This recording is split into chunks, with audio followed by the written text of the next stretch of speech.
Saturday, July 16, 2022. Out of step with the rest of the state. They pat themselves on the back for these actions.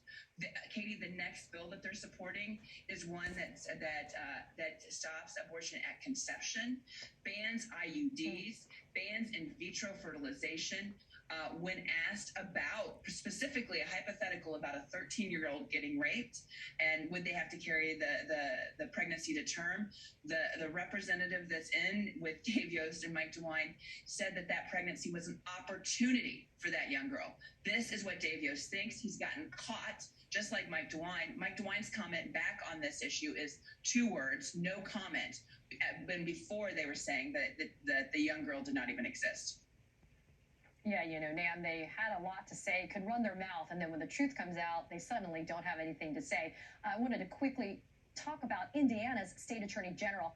That state attorney general, he's now going after the doctor who performed the abortion in Indianapolis. I wanted to ask you, Nan, is this just the canary in the coal mine for what's in store, sadly, for abortion providers across the country? How do we protect them from this type of draconian action? Yes, it's very scary right now because the abortion provider in Indiana did everything right. And this is my point with Attorney General Yost. He would do the same thing here in Ohio, going after these doctors. And, we are in the Midwest, the canary in the coal mine about these issues, right? These are economic issues, too, for our state. Do you think women from 20 to 40 years old are going to want to live in a state where they can't even get full health care? Do you think doctors are going to want to move into places like Ohio and Indiana when they have these lawyers on them constantly and they can't provide the care that people need, life-saving care? They cannot provide it to women. This is going to have a significant effect in Ohio, and we're just beginning to see these issues. This is the most egregious.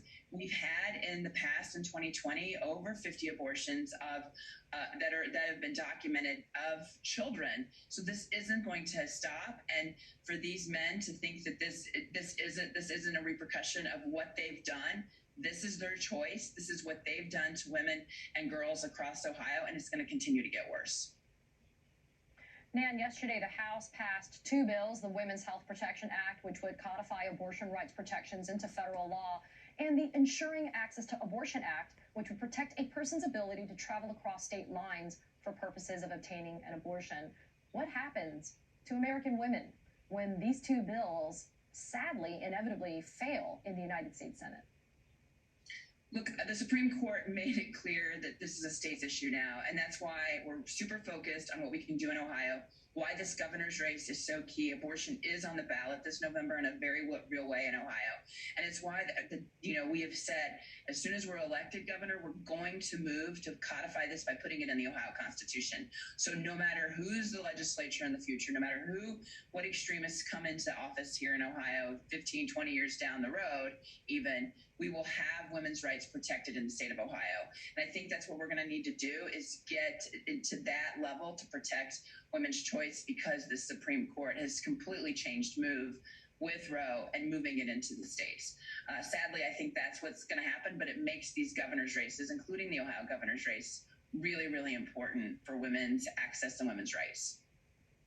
You're completely right, Nan. Now the focus is on the states, which races like yours, as you run to be the next governor of the state of Ohio, become so critical for people to get out and vote, especially in November. Nan Whaley, as always, thank you for taking the time to join us. I appreciate it.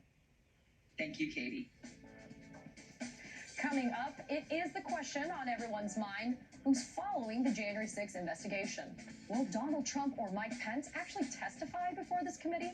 A member of the committee says that possibility is still on the table. We'll discuss it with Joyce Vance coming up next.